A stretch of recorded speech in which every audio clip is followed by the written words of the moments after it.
Ok, donc aujourd'hui, on va parler de clustering avec sélection de variables sur des données mixtes, c'est-à-dire des données qui mélangent des variables catégorielles et numériques.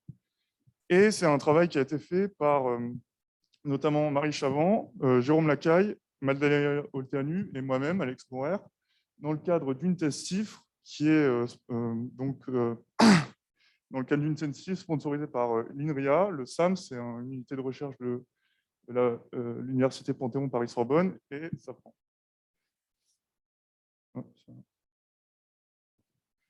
Et donc, le contexte, en fait, dans les données réelles, on a souvent le cas des données mixtes. Donc, c'est un mélange de variables numériques et catégorielles. Et on a aussi souvent l'hypothèse que si on a des clusters, toutes les variables ne sont pas importantes et intéressantes pour discriminer les clusters sous-jacents. Donc, on aimerait prendre cette information en compte. Et il est aussi possible qu'on a un très, très grand nombre de variables et qu'on voudrait simplement réduire la dimension pour pouvoir interpréter les résultats, parce que si on a deux clusters sur 10 000 ou 1000 variables, c'est compliqué à interpréter.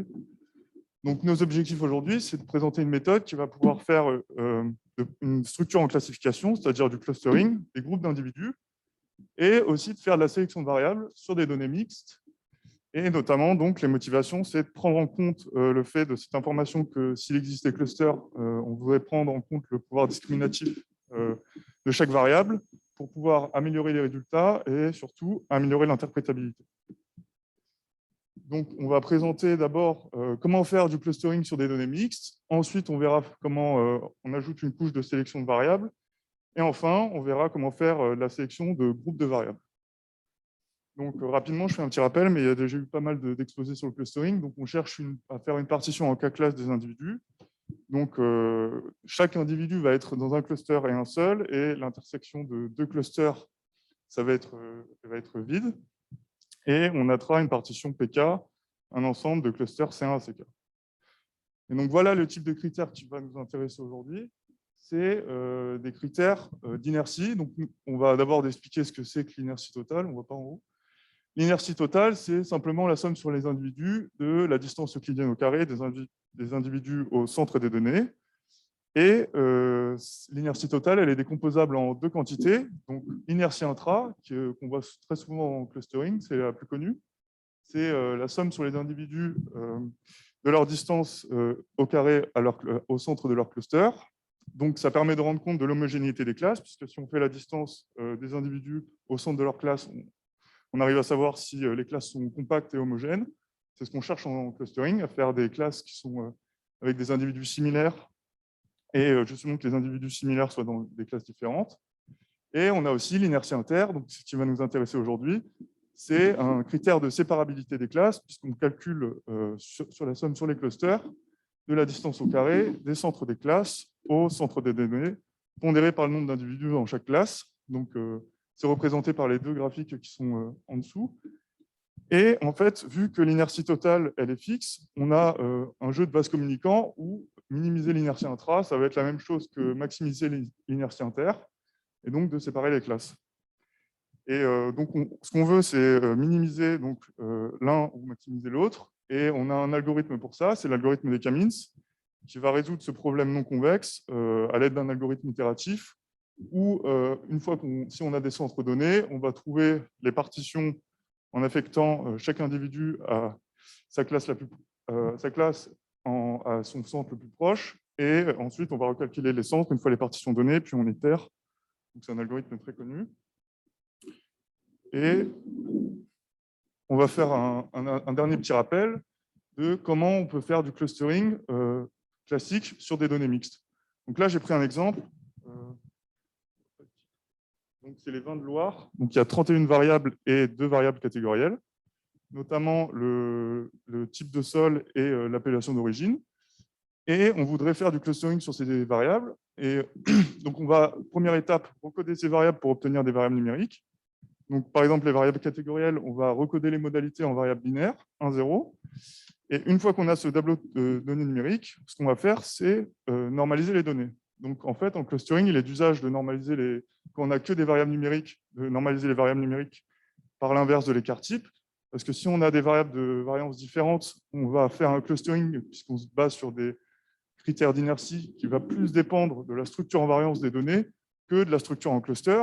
Et donc, si on veut comprendre la structure en variance des données, on peut très bien faire des analyses univariées ou d'autres analyses de variance. Et donc, il est d'usage de normaliser par l'inverse de l'écart type pour les variables numériques. Et ici, pour nos variables binaires, on va aussi normaliser par l'inverse de la racine carrée des fréquences des modalités. Et donc ça, en fait, c'est une technique assez classique. C'est quand on a un tableau de contingence, ça revient à faire une distance de Q2 entre les variables catégorielles. Et on a donc ce dernier tableau recodé à la fin, qu'on va pouvoir utiliser avec la distance euclidienne et nos algorithmes classiques de clustering, tels que le K-means. Donc maintenant, ce que je vous avais dit, c'est qu'on allait refaire un petit retour sur le clustering et les données mixtes. Et maintenant, ce qu'on va vouloir faire, c'est de la sélection de variables. Donc on va rentrer dans le cœur du sujet. Pour faire de la sélection de variables, on va reprendre nos critères de qualité qu'on avait au départ. Donc on part de l'inertie interclasse. Donc on sait que l'inertie interclasse, on peut l'optimiser avec le K-means. Et on sait que l'inertie interclasse, ça dépend de la distance euclidienne. Et la distance euclidienne, on peut la séparer par variable. C'est la deuxième ligne de l'équation. On voit qu'on peut faire une somme sur les variables d'une quantité que nous, on va noter Bj, qui va être en fait l'inertie interclasse par variable. Si l'inertie interclasse, on avait dit que ça permettait de rendre compte de la séparabilité des classes, l'inertie interclasse par variable, elle va pouvoir rendre compte du pouvoir discriminatif de chaque variable. Donc en fait, c'est cette quantité qui nous intéresse quand on veut faire la sélection de variables, notamment avec le K-means, et c'est cette quantité qu'on va vouloir optimiser. Donc, ce qu'on va introduire, ce qui a été introduit, pour l'instant, on fait des rappels, c'est une inertie interclasse pondérée où on va rajouter un poids, donc on va faire une somme sur les variables de WJ-BJ avec un poids W qu'on va vouloir optimiser. Donc maintenant, on sait ce qu'on veut optimiser, c'est une inertie interpondérée, et on va vouloir comment optimiser ça. Donc ce travail, en fait, c'est caché par ici, on ne voit pas, mais c'est un travail qui s'appelle le sparse K-means, qui est un algorithme qui a été développé par Daniel Witten et Robert Ciccinari en 2010, qui est donc on a le problème d'optimisation numéro 1, où on a une double optimisation sur les poids et sur les clusters, de l'inertie interclasse pondérée, pénalisée par la norme L1, comme en régression à la source. Donc on pénalise ces poids des variables. Et donc cette pénalité, elle va permettre d'avoir une sparsité, de sparsifier par variable, et de mettre certains poids à zéro. Donc on a vraiment une sélection de variables qui va être faite. Et en fait, on a un double critère d'optimisation. Donc on va avoir besoin d'un algorithme itératif pour résoudre ce problème numéro 1, où on initialise d'abord tous les poids égaux et on va itérer sur deux choses. D'abord, on va résoudre 1 en fixant W. Donc, on va résoudre juste en trouvant les clusters. Donc, si on fixe W, on n'a plus que W transpose B à trouver. Et W transpose B, en fait, il s'avère qu'on se souvient que l'inertie inter, on peut l'optimiser avec le K-means, et l'inertie interpondérée, c'est simplement, on peut mettre en facteur dans la distance euclidienne le poids des variables, et donc en fait ça revient exactement à faire un K-means sur des données pondérées. Donc on multiplie simplement les variables par racine de WJ, chaque variable J, et ensuite on peut lancer un K-means, et c'est comme ça qu'on optimise W transpose B. Donc première étape, on obtient les clusters en faisant un K-means sur les données pondérées, puis ensuite on fixe les clusters et on trouve les points en optimisant 1, ce qu'on verra après. Donc on itère jusqu'à obtenir jusqu'à un certain critère d'arrêt. Donc, généralement, c'est la différence entre deux itérations des poids qu'on veut assez petites, et on obtient à la fin des poids et des variables, et des clusters, pardon. Donc là, si on utilise ce type d'algorithme directement sur nos données, si je vous rappelle, on avait un tableau comme ça, et on voulait faire de la sélection de variables. Et si on utilise un algorithme directement sur ce type de données, ce qui se passe, c'est qu'on ne va pas faire de la sélection de variables, mais on va faire de la sélection de modalités, puisqu'on avait redéfini des modalités comme les nouvelles variables de notre tableau de données recodé. Donc, nous, ce qu'on va faire, c'est on ne veut pas faire de la sélection de modalités, mais on veut sélectionner des variables, et donc, on ne sait pas si on sélectionne qu'une partie des modalités d'une variable, si la variable va être importante ou non, et ça ne va pas être de la vraie sélection. Donc, on va vouloir sélectionner soit toutes les modalités d'une même variable, soit toutes les supprimer pour vraiment faire de la sélection de variables. Et donc, c'est pour ça qu'on va proposer un nouveau critère, le critère 2. Donc, pour ceux qui connaissent, c'est une pénalité groupe lasso qui va permettre de faire de la sélection de groupes de variables. Donc là, on suppose nos données divisées en L groupes. C'était comme dans le tableau, on avait certains groupes de modalités. Et on optimise un nouveau critère. Donc, ce qui change, c'est la pénalité, où maintenant, on a une pénalité L1 groupe, où on aura la somme sur les groupes des normes 2 des poids des groupes. Et on a aussi une pondération par le poids des variables. Et donc, quand on fixe dans l'optimisation de le poids W, on doit résoudre. Quand on fixe le poids W, on a juste à faire le K-means comme avant. Et quand on fixe les clusters, on peut résoudre et on trouve un W que quand lambda est très grand, on a tout à 0. Et sinon, on a à une normalisation près l'inertie interclasse de la variable pénalisée par lambda et la taille du groupe et aussi la norme 2 de l'inertie interclasse du groupe.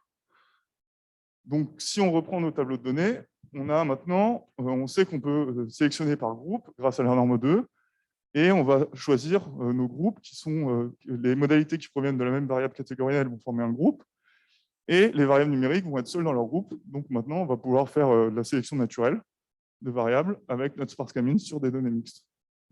Et donc, ce qu'il faut retenir, c'est au départ, on avait des données mixtes, on voulait faire de la sélection de variables et on a dû, à cause de nos données recodées, introduire cette norme groupe.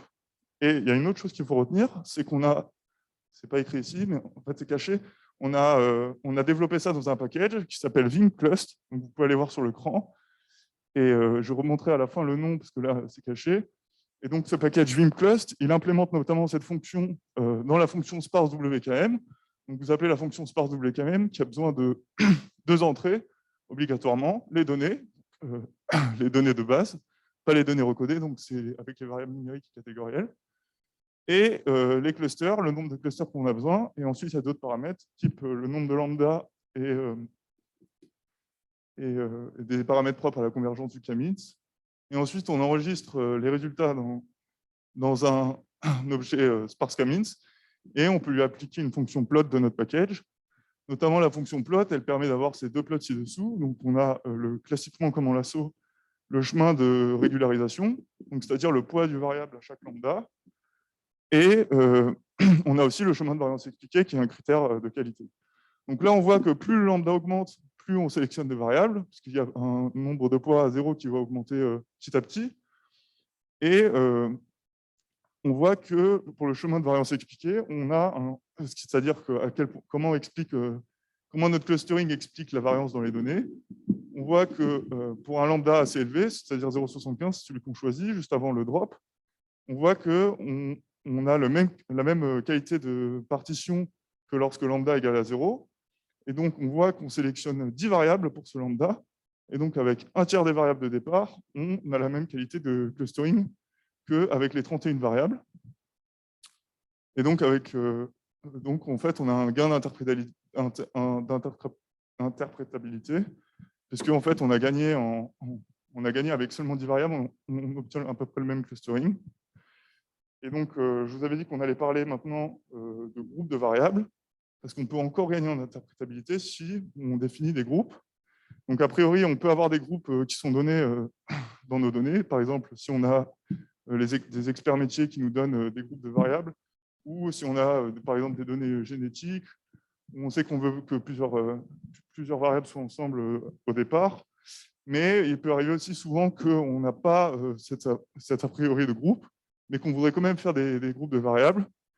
Et dans ce cas-là, on peut faire du clustering de variables. Donc, je présente rapidement. Donc, en fait, ici, ce que je présente, c'est un package clustervar qui a notamment été développé par une de mes directrices de thèse, Marie Chavant. Et donc, ce package clustervar, il permet de faire du clustering de variables sur des variables mixtes, donc exactement notre cas.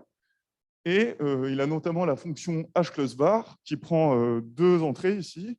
On doit indiquer les variables qui sont numériques et les variables qui sont catégorielles.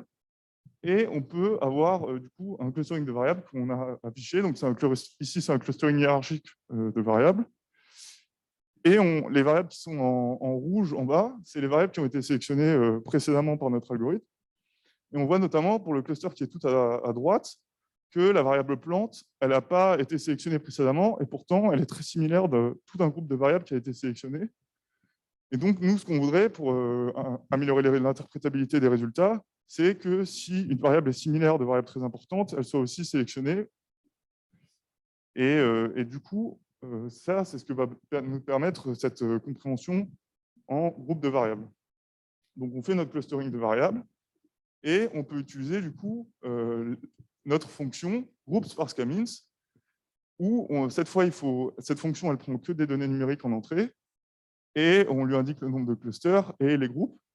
Et cette fois, ce qu'on obtient, c'est des chemins très différents où on a les groupes qui sont affichés et on voit qu'on a cette structure en groupe qui nous permet d'avoir une meilleure interprétabilité puisqu'on voit que les variables qui sont similaires sont importantes ensemble et on a cette compréhension supplémentaire qui peut être intéressante, notamment quand on fait des analyses exploratoires. Et notamment, on voit que le groupe 5, c'est-à-dire le groupe avec la variable plante, qui est maintenant sélectionnée, apparaît comme important. Et du coup, en fait, c'est intéressant d'avoir ce clustering avec ce groupe de variables. Donc, le code qui a été implémenté pour les exemples d'aujourd'hui, il est disponible sur mon GitHub. Donc, Morer-Alex rencontre R 2021. Notre package, vous avez aussi notre package qui est disponible sur le CRAN. Donc, il s'appelle Vimclust. Et on a notre papier qui est aussi disponible. Donc, toutes les références sont ici, si vous voulez regarder. Et les données qu'on a utilisées, elles viennent de Factominer. Donc, voilà. Fini pour la présentation.